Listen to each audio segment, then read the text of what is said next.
మీ అందరికీ శుభాభివందనములు. దేవుడు కూడా గడిచిన వారమంతా కాచి కాపాడి రక్షించి మరి యొక్క నూతనమైన మరణ పునరుత్థానంలో మనం కూడా ప్రవేశించి దేవుని కూడా స్తుతించి ఆరాధించగలుగుతారు. దేవుడు ఇచ్చిన కృపను బట్టి దేవునికి ఎంతగానో కృతజ్ఞతమై ఉండాలి. గడిచిన 4 మాసాలు కూడా కాచి కాపాడి రక్షించి ఈ 5వ మాసంలో 2వ పునరుత్థానంలో మనం కూడా ప్రవేశించగలిగాం. కాబట్టి దేవుని స్తుతించి ఆరాధించడానికి వచ్చిన మనం కూడా దేవుని ఎందును బట్టి ఆరాధించాలి అనే కొన్ని విషయాలు మనం కూడా చూసుకొని దేవుని ఆరాధిస్తాం. కాబట్టి యోహాను సువార్త 4వ అధ్యాయము 23వ వచనం. యోహాను సువార్త 4వ అధ్యాయము 23వ వచనం చదవండి. అయితే యథార్థముగా ఆరాధించువారు ఆత్మతోనూ సత్యముతోనూ తండ్రిని ఆరాధించు కాలము వచ్చుచున్నది, అది ఇప్పుడును వచ్చేయున్నది. తన్ను ఆరాధించువారు అట్టివారే కావాలని తండ్రి కోరుచున్నాడు. కాబట్టి అనేక సార్లు మన యొక్క వాక్య లేఖన భాగములను పరిశీలించిన వారిని. కాబట్టి దేవుని వాక్యం ఏం సెలవిస్తుందంటే, అయితే యథార్థముగా ఆరాధించువారు ఆత్మతోనూ సత్యముతోనూ తండ్రిని ఆరాధించు కాలము వచ్చుచున్నది, అది ఇప్పుడు వచ్చే ఉన్నది. తన్ను ఆరాధించువారు అట్టివారే కావాలని తండ్రి కోరుచున్నాడు. దేవుడు ఆత్మ కనుక ఆయన ఆరాధించువారు ఆత్మతోనూ సత్యముతోనూ ఆరాధించవాలి.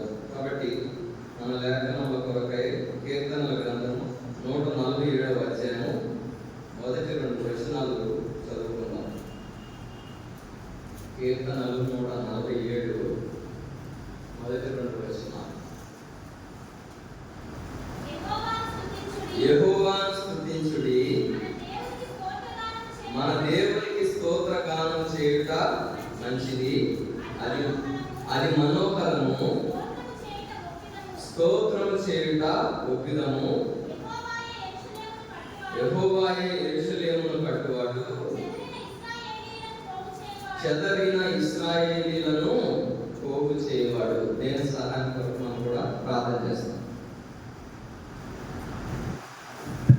మమ్మల్ని మిగిలిగా ప్రేమించిన మా ప్రియ ప్రభువు తండ్రి, తిరిగి మరి ఒకసారి పాలన చేరి కూడి రావడానికి మీరు ఇచ్చిన ఈ గొప్పదైన బట్టి నీకు ఎన్నో స్తోత్రాలు చెల్లించుకుంటున్నాం. ఈ మాట పునరుత్థానంలో మేము కూడా ఆత్మపూర్ణులమై ఆత్మతోనూ సత్యముతోనూ మేము కూడా ఆరాధించలాగున ఆయన ప్రభా మీరు కూడా ఎవరు కూడా పాట కూడా మేము పంపిస్తున్నాం. ఇప్పుడు కూడా ఆయన ప్రభా మీరు కూడా ఆరాధన వర్తమానంలో వెలుచుండగా నిలబడుతున్న నేను కూడా అయోగ్యుడను, అపాత్రుడను, ఎన్నిక లేని వాడను, ఏకుడను, దరిద్రుడను, పరిమాణం వాడను ఒప్పుకొంచున్నాను. నేనైతే ఏమీ లేని వాడను, ఎక్కడను ఒప్పుకొంచున్నాను. మీరు పైనుండి ఏమైనా సహాయం చేస్తే తప్ప ఏమీ లేని వాడను ఒప్పుకొంచున్నాను. నన్ను కూడా నీ సిలువ చాటును మరుగుపరుచుకొని 7 అంతల ఆత్మతో నింపి ఆయన ప్రభా నీ ప్రజలకు కావలసిన ఆయన ప్రభా ఆత్మీయ లేఖనములను ఆయన ప్రభా మీరే దయచేస్తున్నామని ప్రార్థన చేస్తున్నాం. ఆయన ప్రభా నిన్ను ఆరాధించి వారు ఏ విధముగా ఉండాలి, ఆయన ప్రభా ఏ విధముగా నేను ఆరాధిస్తే నువ్వు ఆయన ప్రభా దాన్ని ఆగ్రహించేవాడుగా ఉంటావో ఆయన ప్రభా నీ వాక్య లేఖనం ద్వారా ఆయన ప్రభా మీరే మాకు తెలియజేస్తున్నామని నీకు ఇష్టమైన నీ హృదయానుసారమైన ఆయన ప్రభా నీ చిత్తానుసారంగా నేను కూడా నిన్ను ఆరాధించగలుగుతూ నిన్ను కూడా మేమపరచగలుగుతూ సంస్థపరచమని కోరుకుంటూ సమస్త ఘనత మహిమ ప్రభావం నీకే చెల్లిస్తూ అదే 10, 20, 12 జ్ఞాపకం చేసుకుంటూ మా ప్రభువు ప్రియరక్షకుడైన యేసుక్రీస్తు వారి అతి శ్రేష్టమైన నామమున మిక్కిలి వినయంతో ప్రార్థించి అడిగి వేడుకుంటున్నాం తండ్రి, ఆమేన్. కాబట్టి ఇక్కడ కీర్తనకారుడు కీర్తనలు 147వ అధ్యాయంలో ఏం సెలవిస్తున్నాడంటే, యెహోవాను స్తుతించుడి, మన దేవునికి స్తోత్రగానము చేయుట మంచిది.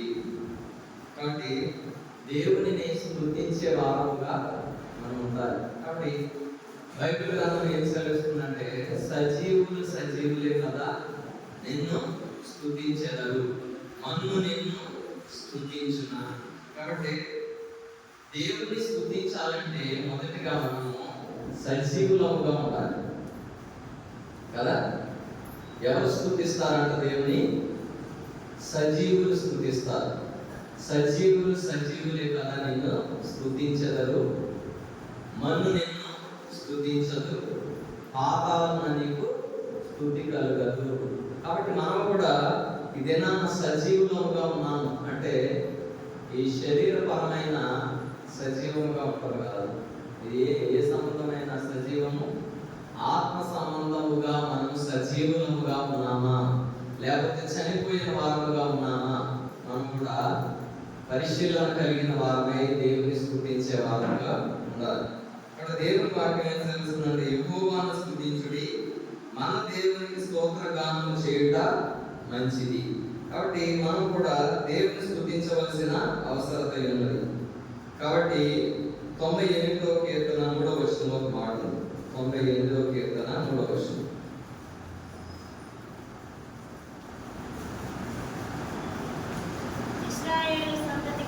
ఇశ్రాయేలు సంతతికి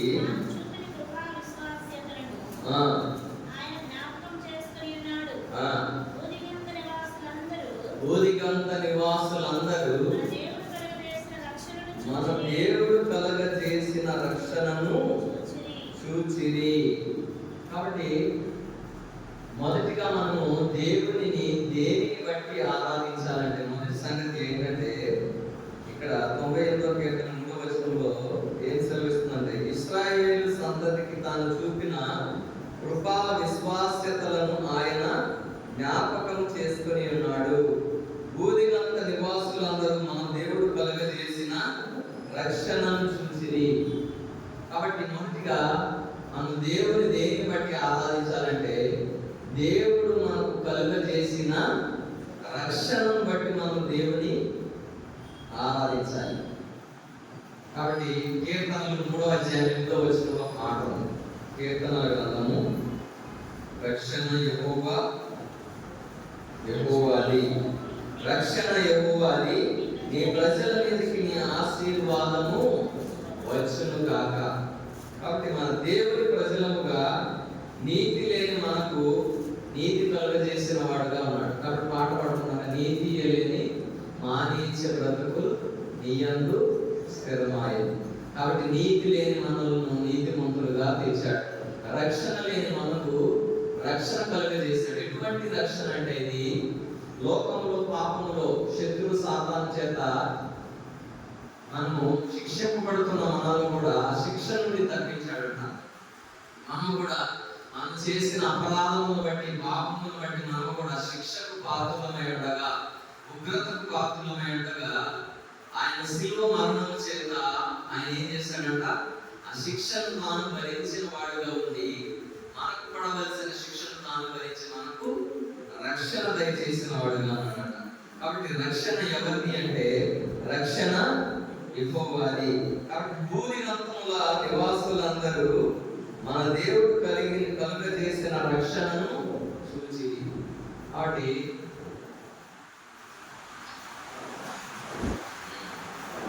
కాబట్టి మొదటి విషయం ఏంటంటే, దేవుడు కలుగజేసిన రక్షణను బట్టి నీతిమంతుడు అందులోనికి ప్రవేశించి సురక్షితముగా ఉండును. చదవన వాక్యం, యెహోవా నామము బలమైన దుర్గము. 18:10 సామెత, యెహోవా నామము బలమైన దుర్గము, నీతిమంతుడు అందులోనికి పరిగెత్తి సురక్షితముగా ఉండును. కాబట్టి మనకు రక్షణ ఎటువంటి రక్షణ కలుగజేశానంటే, యెహోవా నామము బలమైన దుర్గము. దుర్గము అంటే ఏంటి? కోట అనుకున్నాక కోట అని. బలమైన దుర్గం అంటే ఒక బలమైన కోట. కోట చుట్టూరు ఏముంటుందంటే ప్రహరీ గోడ ఉంటుంది. కాబట్టి ఆ గోడలోనికి ఏది కూడా ప్రవేశించలేవు. కాబట్టి మనం ఎప్పుడైతే దేవుని నామమున రక్షింపబడతామో యేసు నామములో శక్తి కలదు. పాడతారు, యేసు నామములో శక్తి కలదు, విశ్వసించిన సమృద్ధి పైనున్న ఆకాశమందున క్రిందున్న భూలోకమందున పైనున్న ఆకాశమందున క్రిందున్న భూలోకమందున లేదు రక్షణ ఏ నామమున, లేదు పాప విమోచన, లేదు పాప విమోచన పైనున్న ఆకాశమందున. కాబట్టి మొదటిగా దేవుని దేని బట్టి ఆరాధించాలంటే దేవుడు మనకు కలుగజేసిన రక్షణను బట్టి. చాలాసార్లు ఏదైనా శత్రు సాతాను శోధనతో మనం కూడా వేధింపబడినప్పుడు యేసు రక్తమే జయమంట, యేసు నామమునే శక్తి పొందే వారముగా ఉంటారు.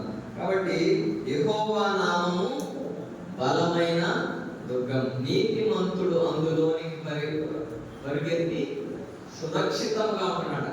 కాబట్టి దేవుడు నాకు ఒక దుర్గముగా ఉన్నాడు. ఇంకో పాట కూడా ఉంది, ఉన్నత దుర్గము, ఉన్నత దుర్గము నా దేవుడే, ఉన్నత దుర్గము నా దేవుడే, నా రక్షకుడే, నాకాశ్రయుడు, నా రక్షకుడే, నాకాశ్రయుడు, ఉన్నత దుర్గము నా దేవుడే. కాబట్టి దేవుడే మనకు ఆశ్రయము, దుర్గం అంటారు. కాబట్టి మనుషులు నమ్మదగిన వారు. కాబట్టి మన యొక్క ఆస్తి నమ్మదగినది కాదు. పరిస్థితి ఏదైనప్పటికీ, సందర్భం ఏదైనప్పటికీ కూడా మనం ఎప్పుడైతే దేవుని ఆశ్రయించే వారముగా ఉంటామో, దేవుని నామమున ప్రార్థన చేసే వారముగా ఉంటామో, మనము రక్షణ పొందే వారముగా ఉంటాం. ఎందుకంటే రక్షణ యెహోవాది. కాబట్టి యెహోవా నామము బలమైన దుర్గము, నీతిమంతుడు అందులోనికి పరిగెత్తి సురక్షితముగా ఉంటారు. చాలాసార్లు ఎవరైనా అనారోగ్యంతో ఉన్నప్పుడు, లేకపోతే దేని నుంచి అయినా బాధింపబడినప్పుడు వారికి ప్రార్థన చేసిన తర్వాత మనం చెప్పే విషయం ఏంటంటే, నీకేదైనా భయం వేసినప్పుడు యేసు రక్తమే జయం అని చెప్పమాట. సిలువ రక్తమే జయం. ఎందుకంటే అందులో జయం ఉంది, అందులో రక్షణ ఉంది. కాబట్టి యేసు నామములో, యేసు రక్తములో రక్షణ లేకపోతే జయం కలిగి ఉంటాం. కాబట్టి మొదటిగా ఈ దేవుని నామమును బట్టి మనం దేవుని ఆరాధించవలసిన వారముగా ఉన్నాం. ఆయన 98:3 ప్రకారము భూదిగంతముల నివాసులందరూ మన దేవుడు కలుగజేసిన రక్షణను చూచిరి. కాబట్టి ఆయన రక్షణను చూసిన మనము కూడా దేవుని, ఆయన రక్షణను ఎరిగిన మనం కూడా దేవుని ఆరాధించవలసిన వారు. కాబట్టి మొదటి విషయం ఏమిటంటే, దేవుడు మనకు కలుగజేసిన రక్షణను బట్టి మనం దేవుని ఆరాధించాలి. రెండవదిగా చూసుకున్నట్లయితే 99వ కీర్తన 9వ వచనం, మన దేవుడైన యెహోవా పరిశుద్ధుడు, మన దేవుడైన యెహోవాను ఘనపరచుడి, ఆయన పరిశుద్ధ పర్వతం ఎదుట సాగిలపడుడి. చాలు. రెండవదిగా మనము దేవునిని దేనిని బట్టి ఆరాధించాలంటే ఆయన పరిశుద్ధుడు. ఆయన యొక్క పరిశుద్ధతను బట్టి మనం దేవుని ఆరాధించాలి. కాబట్టి మనుషులముగా మనం దేవుని ఆరాధించాలంటే దేవునికి కొన్ని అర్హతలు ఉండాలి. మనతో పాటు సమానంగా ఉన్నాడనుకో, ఆ మనుషుని మనము పూజిస్తామా? మనకంటే గొప్పవారు అయితేనే ఆ వ్యక్తికి మనము వాల్యూ ఇస్తాం. వాల్యూ అంటే ఏంటి తెలుగులో? విలువ. ట్రాన్స్లేటర్ బాగున్నారు, విలువ ఇస్తాం. కాబట్టి దేవుడికి కూడా మనం విలువ ఇవ్వాలి అంటే దేవుడికి కూడా కొన్ని గుణగణాలు ఉండాలి. మొదటి లక్షణం ఏమిటంటే దేవునికి పరిశుద్ధుడు. చెప్పండి, ఇంకా దేవునికి ఉన్న గుణగణాలు: పరిశుద్ధుడు, నిత్య నివాసి, మహాగణుడు, మహోన్నతుడు, పరిశుద్ధుడు, నిత్య నివాసి, నీతిమంతుడు, కల్మషం లేనివాడు, నిందారహితుడు, నిష్కల్మషుడు, పాపంలో చేరక పవిత్రునిగా చేసుకునేవాడు, అన్ని నామముల కంటే పైనామము గలవాడు, ఆది అంతం లేనివాడు, అల్ఫా ఒమేగా అయినవాడు, ఉన్నవాడు, అనువాడు. ఎన్ని నామాలు ఉన్నాయి. కాబట్టి దేవుని ఎందుకు ఆరాధించాలంటే God is something greater than man, అంటే మనుషుని కంటే ఎంతో అధికమైన వాడు. కాబట్టి యోహాను సువార్తలో ఒక మంచి మాట చెప్పబడింది. యోహాను సువార్త 8వ అధ్యాయము 46వ వచనం చదవండి. యోహాను సువార్త 8వ అధ్యాయము 46వ వచనం.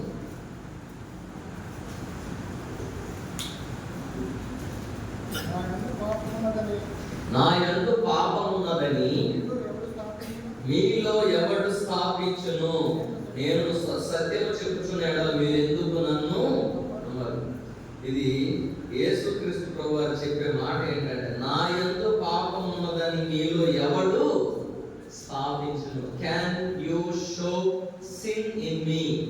నాలో పాపం ఉన్నదని మీరు చూపించగలరా అంటే ఒక సవాలుగా యేసుక్రీస్తు ప్రభువారి మాట చెప్పారు. దేవుని మనం ఎందుకు ఆరాధించాలంటే దేవుడు పాపము లేనివాడు. పాపములో ఉన్న వ్యక్తిని పరిశుద్ధినిగా చేయాలంటే ఒక పాపము లేని వ్యక్తి యొక్క రక్తం అవసరమట.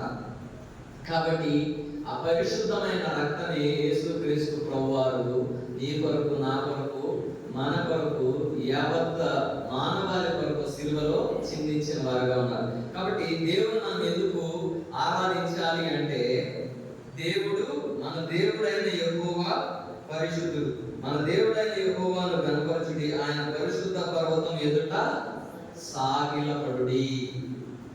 కాబట్టి యెషయా గ్రంథం 6వ అధ్యాయం 3వ వచనంలో మనకు ఒక మాట తెలియజేయబడుతుంది. ఏమిటంటే దూతలు ఏ విధంగా దేవుని స్తుతిస్తున్నారు, ఆరాధిస్తున్నారనే విషయం.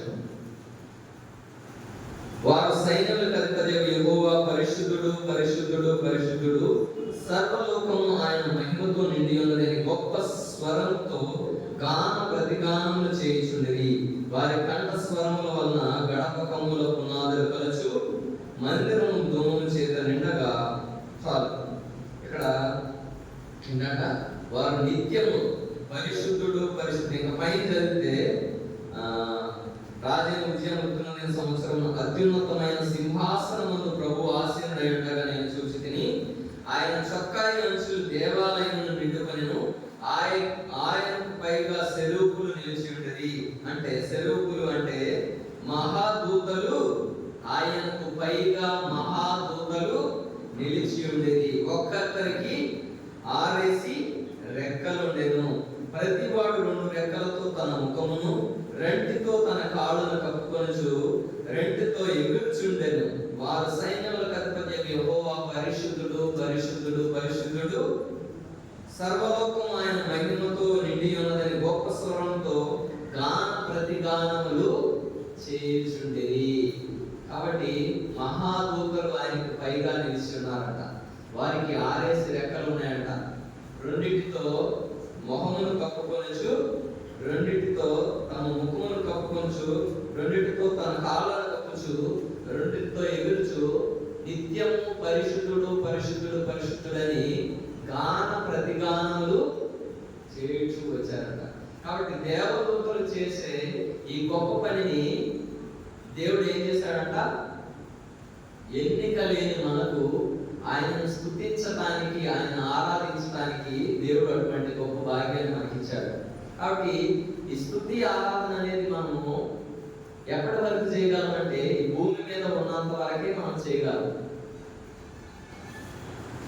కాబట్టి ఆయనతో పాటు ఉన్నప్పుడు దూతలు చేస్తారు, మనం భూమి మీద దేవుని స్తుతించగలం. కాబట్టి ఈ భూమి మీద ఉన్న మనం కూడా దేవుని స్తుతించగలుగుతున్నామా?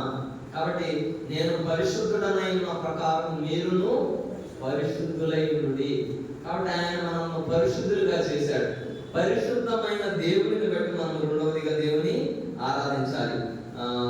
ప్రకటన గ్రంథం 4:8. ప్రకటన 4:8 చదవండి. ప్రకటన గ్రంథం 4:8. ఆ 4 జీవులలో ప్రతి జీవికి 6 రెక్కలుండెను. అవి చుట్టూను రెక్కల లోపటను కనులతో నిండి ఉన్నవి. అవి భూత వర్తమాన భవిష్యత్ కాలంలో ఉండు సర్వాధికారి దేవుడు నాకు ప్రభువు పరిశుద్ధుడు పరిశుద్ధుడు పరిశుద్ధుడు అని మానక రాత్రింబగళ్ళు. ఎప్పుడు జరుగుతుందంటే ఈ ప్రక్రియ, ఈ ఆరాధన మానక రాత్రింబగళ్ళు చెప్పుచుండును. కాబట్టి రాత్రింబగళ్ళు యుగ యుగములు.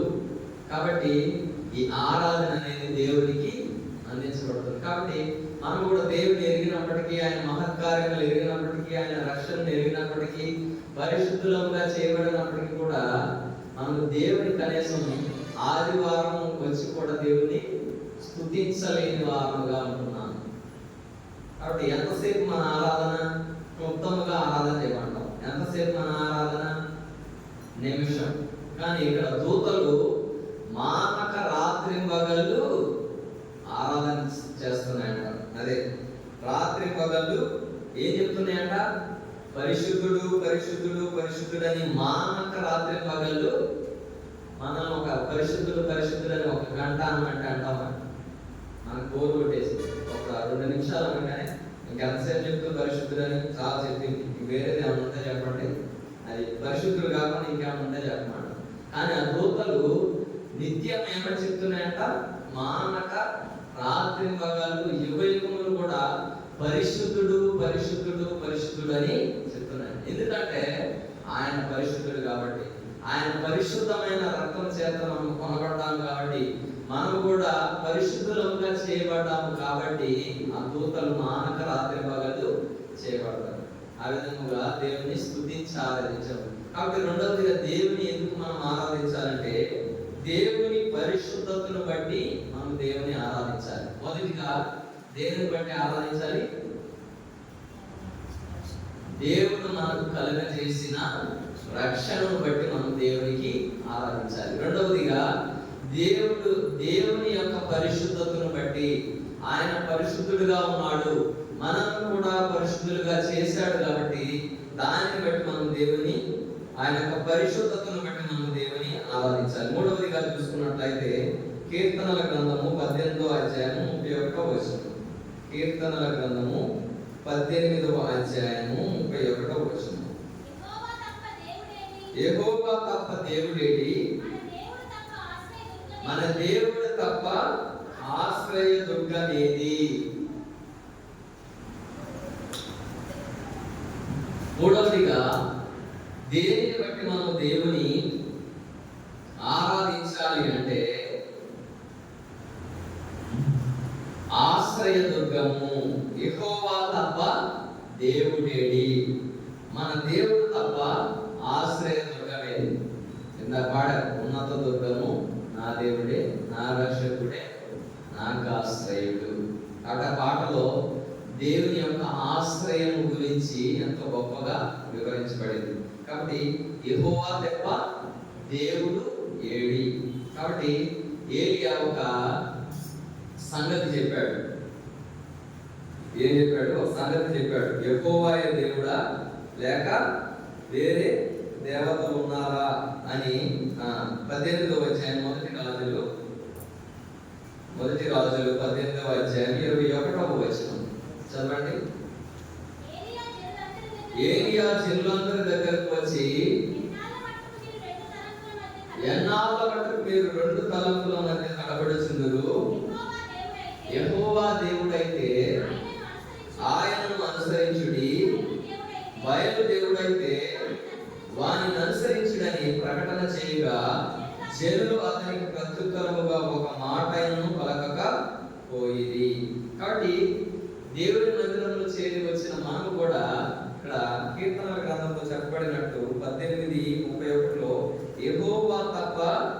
దేవుడేడి, మన దేవుడు తప్ప ఆశ్రయ దుర్గం ఏది. కాబట్టి చాలా సార్లు కూడా దేవుని ఎరిగినప్పటికీ కూడా దేవుని మనం నిజమైన దేవునిగా ఎరుగనటువంటి వారముగా ఉంటాము. దేవుడే మనకు ఆశ్రయమైనప్పటికీ కూడా నిజమైన ఆశ్రయముగా దేవుని ఆశ్రయించలేని వారముగా ఉంటాము. కాబట్టి ఏం చెప్తున్నాడంటే, ఎన్నాడు మీరు రెండు తలంపుల మధ్య కడబడుచుందురు. యెహోవా దేవుడైతే ఆయనను అనుసరించడి, బయలు దేవుడైతే వానిని అనుసరించడి అని ప్రకటన చేయగా. కాబట్టి పాట ఉంది, మీరెన్నాళ్ళు రెండు తలంపులతో ఉంటి నడచెదవివు, మీరెన్నాళ్ళు రెండు తలంపులతో ఉంటి నడచెదవివు, యెహోవా నీ దేవుడా లేక వేరే దేవతలున్నా, యెహోవా నీ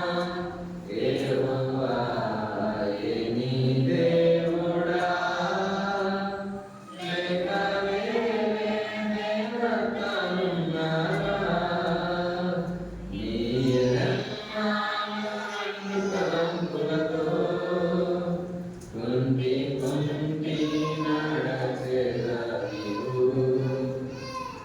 కాబట్టి దేవుని ఎరిగిన తర్వాత కూడా దేవుని నిజమైన వాడుగా మనం అంగీకరించలేని వారంగా ఉంటాం. కాబట్టి యెహోవాయే నీ దేవుడా లేక వేరే దేవతలు ఉన్నారా. కాబట్టి దేవుడు కూడా నిజమైన ఆశ్రయం. కాబట్టి దేవుని ఆశ్రయించలేని వారు ఉంటాం. ఉదయకాలంలో నేను బైబిల్ ధ్యానించేటప్పుడు నిజమైన ఆరాధన అంటే ఏంటంటే, ఆదికాండము 22వ అధ్యాయము బలవర్తమానంలో కూడా మనం ధ్యానిస్తాం. ఆదికాండము 22వ అధ్యాయము 22 మొదటి 2 వచనాలు చదవండి. ఆ సంగతులు జరిగిన తరువాత దేవుడు అబ్రహామును పరిశోధించెను.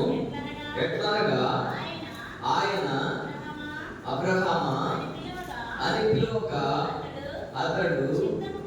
అతడు చిత్తము ప్రభువా అనెను.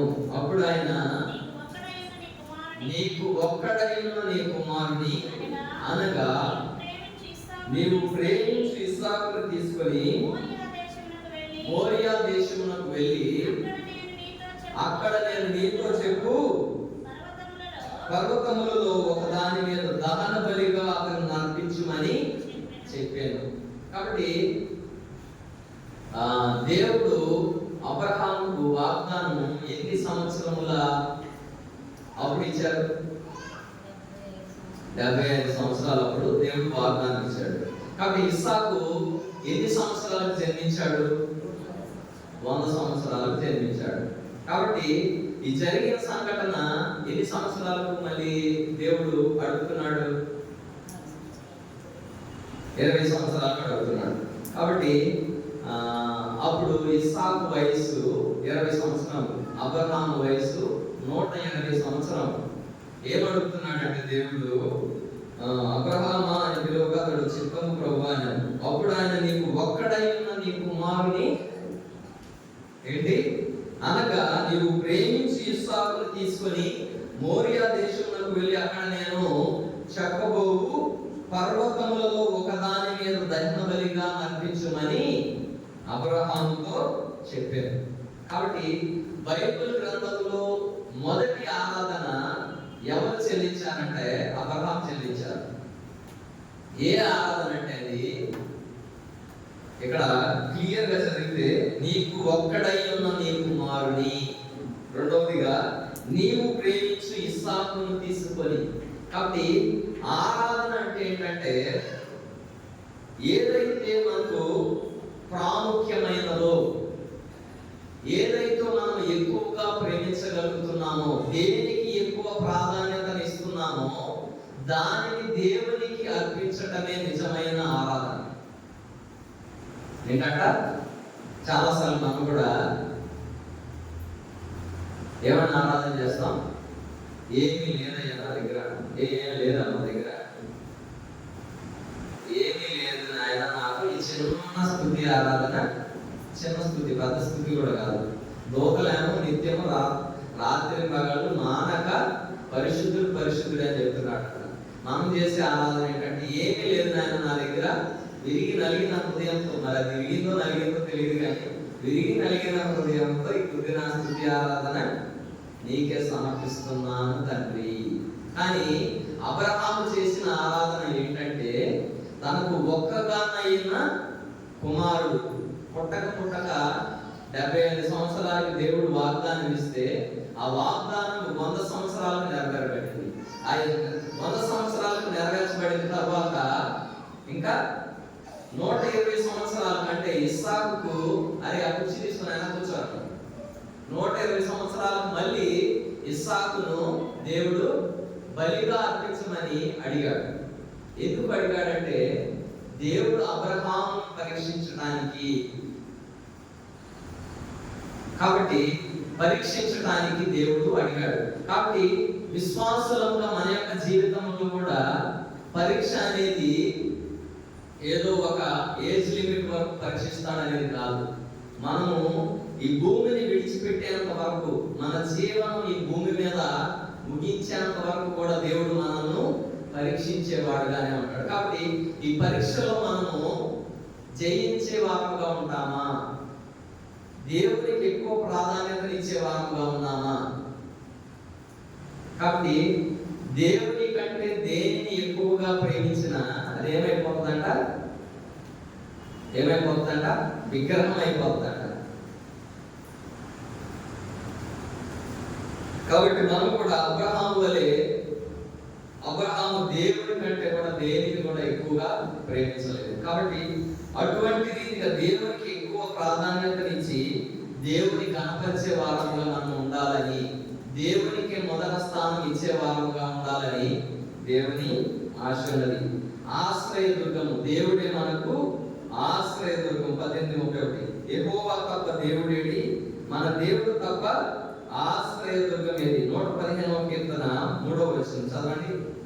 115వ కీర్తన 3వ వచనం. మా దేవుడు ఆకాశమందున్నాడు, తనకిచ్చవచ్చినట్లుగా సమస్తమును ఆయన చేయుచున్నాడు. చాలు. కాబట్టి దేవుడు ఆకాశమందున్నాడు, ఆయనకి ఇష్టం వచ్చినట్లుగా సమస్తమును చేయుచున్నాడు. కీర్తన 135వ కీర్తన 6వ వచనం. 135:6. ఆకాశమందును భూమి అందును సముద్రముల యందును మహాసముద్రములన్నిటిని అందును ఆయన తనకిష్టమైన దంతయు జరిగించువాడు. భూదిగంతముల నుండి ఆవిరిని లేవజేయవాడు ఆయనే, వాన కురియనట్లు లేపు పుట్టించువాడు ఆయనే, తన విధులలో నుండి గాలిని ఆయన బయలు వెళ్ళజేయను. కాబట్టి దేనిని బట్టి మనం దేవుని స్తుతించాలంటే ఆయనే మన ఆశ్రయ దుర్గమైన దేవుడు. కాబట్టి దేవుడు ఏం చెప్పాడంటే, చూడము నా అరచేతుల మీద నేను నిన్ను చెక్కి ఉన్నాను. దేవుడు మనల్ని చెక్కుని ఉన్నాడు. ఇంకా జకర్యా గ్రంథం 2:8లో ఒక మాట ఉంది. జకర్యా గ్రంథము 2:8లో ఎప్పుడైతే దేవుడిని మనం ఆశ్రయముగా చేసుకుంటున్నామో దేవుడు మనల్ని ఏ విధముగా కాపాడుతాడంటే, సైన్యములకు అధిపతియగు యెహోవా సెలవిచ్చినదేమనగా, మిమ్మును ముట్టినవాడు తన కనుగుడ్డును ముట్టినవాడని ఎంచి మిమ్మును దోచుకొనిన అన్యజనుల యొద్దకు ఆయన నన్ను పంపినాడు. కాబట్టి ఎప్పుడైతే మనం దేవుడిని ఆశ్రయముగా చేసుకుంటామో, దేవుడి కోసం మనం జీవించే వారుగా ఉంటామో, దేవుడు మనకిచ్చే వాగ్దానం ఏమిటంటే, సైన్యములకు అధిపతియగు యెహోవా సెలవిచ్చినదేమనగా, మిమ్మును ముట్టువాడు తన కనుగుడ్డును ముట్టినవాడు. కాబట్టి మనం ముట్టుకోవాలంటే ఏంటంటే తన కనుగుడ్డును ముట్టిన వానితో సమానం. కాబట్టి చాలాసార్లు దేవునికి పగ తీర్చుట నా పని అని దేవుడు చెప్పాడు. కానీ దేవునికి మనం ఏమో ఆ స్థానం ఏం చేస్తామంట, మనమే పగ తీర్చుకోవాలని చూస్తున్నాం. కాబట్టి పగ తీర్చుట నా పని. ఎప్పుడైతే దేవుని ఆశ్రయించే వారముగా ఉంటామో, కాబట్టి దేవుడు మనకు ఒక అభయమును ఇచ్చేవాడుగా ఉన్నాడు. సైన్యములకు అధిపతి యెహోవా సెలవిచ్చింది ఏమనగా, మిమ్మును ముట్టినవాడు తన కనుగుడ్డును ముట్టినవాడే ఎంచి. కాబట్టి దేవుడు మనల్ని ఆ విధముగా అంత ఆశ్రయం కలుగజేసిన దేవుడుగా ఉంటున్నాడు. కాబట్టి ఆయన ఆశ్రయ దుర్గమును బట్టి కూడా మనం దేవుని, మూడవదిగా దేవుని ఆరాధించవలసిన వారమే ఉన్నాం. నాలుగవదిగా ఒక విషయం చూసుకున్నాం, కూడా ముగించుకున్నాం. 116వ కీర్తన 5వ వచనం. 116వ కీర్తన 5వ వచనం చదవండి. యెహోవా దయాళుడు, నీతిమంతుడు, మన దేవుడు వాత్సల్యత గలవాడు. యెహోవా సాధువులను కాపాడువాడు. నేను కృంగి ఉండగా ఆయన నన్ను రక్షించెను. నా ప్రాణము యెహోవా నీకు క్షేమం విస్తరింపజేసి ఉన్నాడు. తిరిగి నీ విశ్రాంతిలో ప్రవేశించును. మరణం నుండి నా ప్రాణమును, కన్నీళ్లు విడవకుండా నా కన్నులను జారి పడకుండా నా పాదమును నీవు తప్పించి ఉన్నావు. కాబట్టి నాలుగవదిగా దేవుని దేని బట్టి ఆరాధించాలంటే, యెహోవా దయాళుడు, నీతిమంతుడు, మన దేవుడు వాత్సల్యత గలవాడు. దేవుని యొక్క వాత్సల్యమును బట్టి మనము దేవుని ఆరాధించాలి.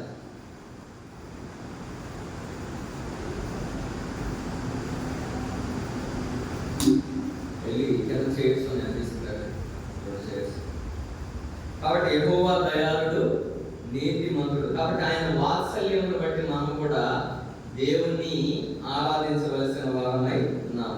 కాబట్టి యెహోవా సాధువులను కాపాడు. నేను కృంగి ఉండగా ఆయన నన్ను రక్షించను. కృంగిన సమయంలో దేవుడు మనల్ని రక్షించేవాడు. క్షేమమును విస్తరింపజేసేవాడు. విశ్రాంతిలో ప్రవేశింపజేసేవాడు. మరణములో నుండి నా ప్రాణమును, కన్నీళ్లు విడవకుండా నా కన్నులను జారి పడకుండా నా పాదములను నీవు తప్పించున్నావు. కాబట్టి ఎన్నో మేలు చేసిన దేవుడుగా ఉన్నాడు. నాలుగవదిగా దేన్ని బట్టి మనం దేవుని ఆరాధించాలంట? దేవుని యొక్క వాత్సల్యతను బట్టి. దేవుని యొక్క వాత్సల్యం గురించి మనము అర్థం చేసుకోవాలంటే రండి, విలాప వాక్యములు 3వ అధ్యాయం 22వ వచనం. విలాప వాక్యములు 3వ అధ్యాయం 22వ వచనం. అనేక మార్లు మనం చదువు. యెహోవా కృపగలవాడు, ఆయన వాత్సల్యత ఎడతెగక నిలుస్తున్నది గనుక మనం నిర్మూలము కాకుండా వారము. అనుదినము నూతనముగా ఆయనకు వాత్సల్యత పుట్టుచున్నది.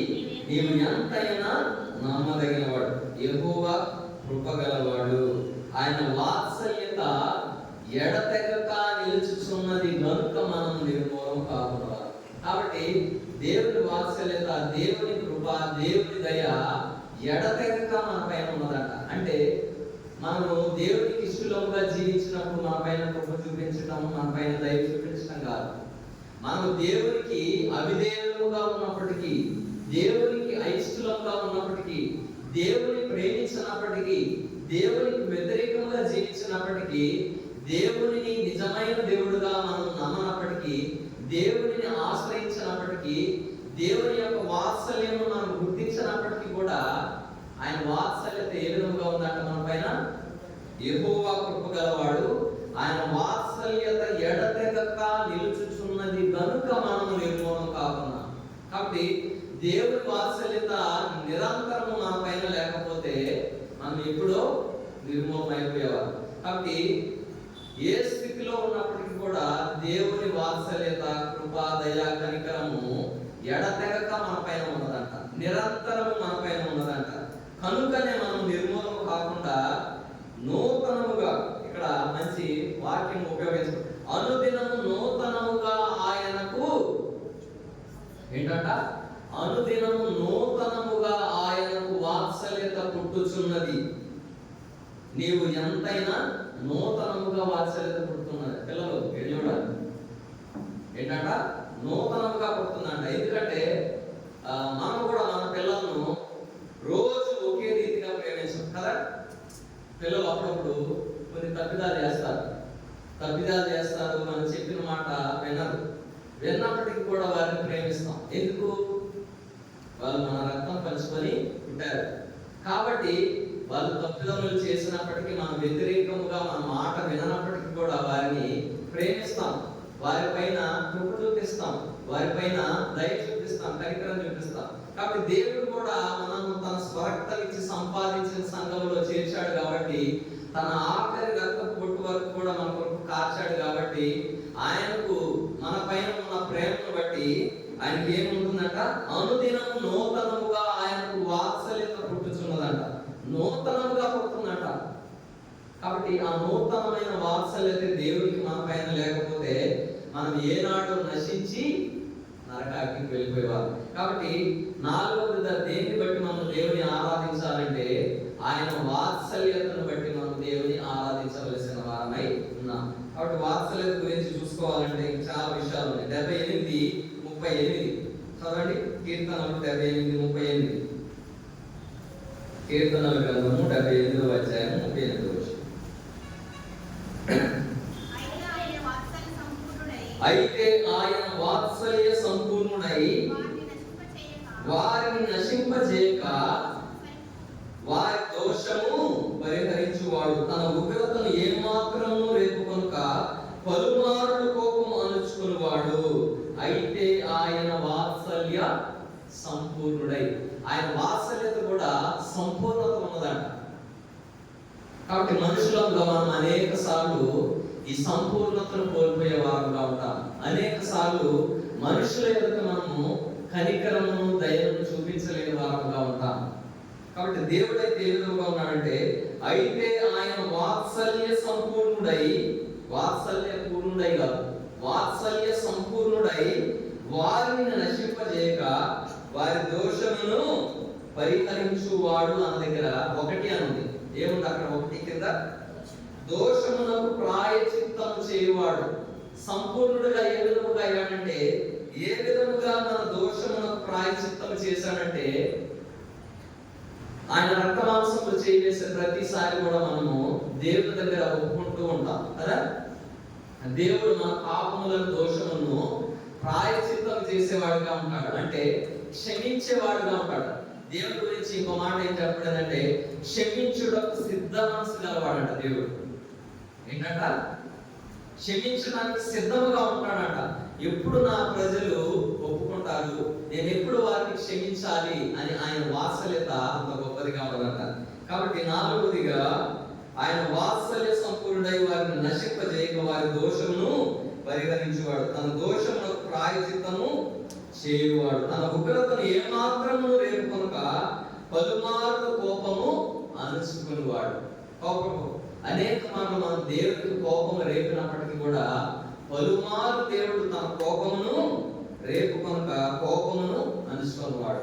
కాబట్టి మన పట్ల దేవుడు తన కృపను వెల్లడిపరుచున్నాడు. ఎట్లా అనగా, మనం ఇంకా పాపులమై ఉండగా క్రీస్తు మన కొరకు చనిపోయాను. అనేక పాపం ఉండగా క్రీస్తు మన కోసము చనిపోయిన వాడుగా ఉన్నాడు. ఇది 4వ విషయం. 5వ విషయం ఏంటంటే 48వ కీర్తన 1వ వచనం. 48వ కీర్తన 1వ వచనం చదవండి. కీర్తనలు 48వ అధ్యాయం.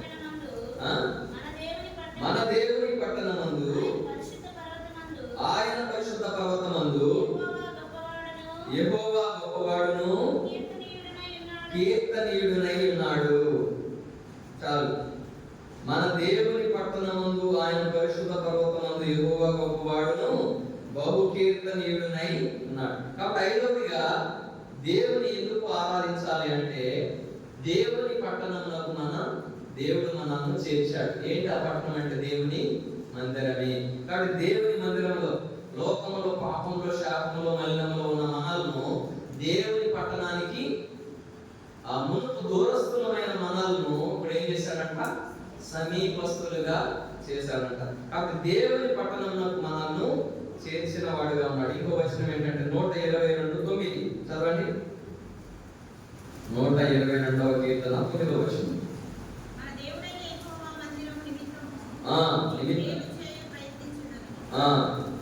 మన దేవుడైన యెహోవా మందిరం నిమిత్తము నీకు మేలు చేయ ప్రయత్నించేదను.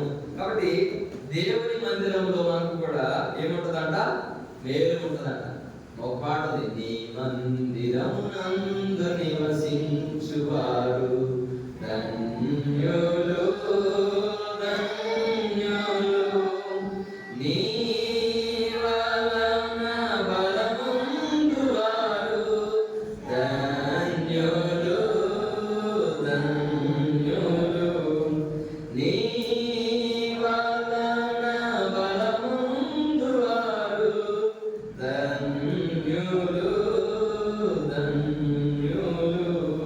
కాబట్టి ఐదవదిగా ఆఖరిగా దేవుని మందిరమును బట్టి, దేవుని పట్టణమును బట్టి మనం దేవుని ఆరాధించేవారుగా. చాలాసార్లు నెమ్మది లేని సమయంలో ఏ తోచాలో తెలియని పరిస్థితిలో మనం దేనిని ఆశ్రయిస్తాం? చెప్పాలి, ఇక్కడ చూడాలి. దేనిని ఆశ్రయిస్తాం? దేవుని మందిరమును, దేవునిని ఆశ్రయించే వారుగా ఉంటాం. పాత నిబంధన గ్రంథంలో ఆశ్రయపురములు ఉంటాయి. ఏ ఆశ్రయం లేని వారు ఏం చేస్తారంటే యుద్ధాలు జరిగినప్పుడు వెళ్ళి ఆ ఆశ్రయపురాలలో సేద తీర్చేవారుగా, అక్కడ నివసించేవారుగా ఉంటారు. కాబట్టి ఐదవదిగా దేవుని పట్టణమును బట్టి, దేవుని మందిరమును బట్టి మనం దేవుని ఆరాధించాలి. ఎందుకంటే దేవుని మందిరంలో ఏముంటుందంట? ధన్యత ఉంటుంది. దేవుని మందిరంలో ఏముంటుందంటే నెమ్మది ఉంటుంది. దేవుని మందిరంలో శాంతి ఉంటుంది. దేవుని మందిరంలో సమాధానం ఉంటుంది. కాబట్టి దాన్ని బట్టి 5 విషయాలు చూస్తున్నాం. మొదటిగా దేని బట్టి మనం దేవుని ఆరాధించాలంట? దేవుడు మనకు కలుగ చేసిన రక్షణను బట్టి మనం దేవుని ఆరాధించాలి. రెండవదిగా దేవుని యొక్క పరిశుద్ధతను బట్టి. నిరంతరం దూతలు ఆయన యొక్క పరిశుద్ధతను కొనియాడేవారుగా ఉంటున్నాడు.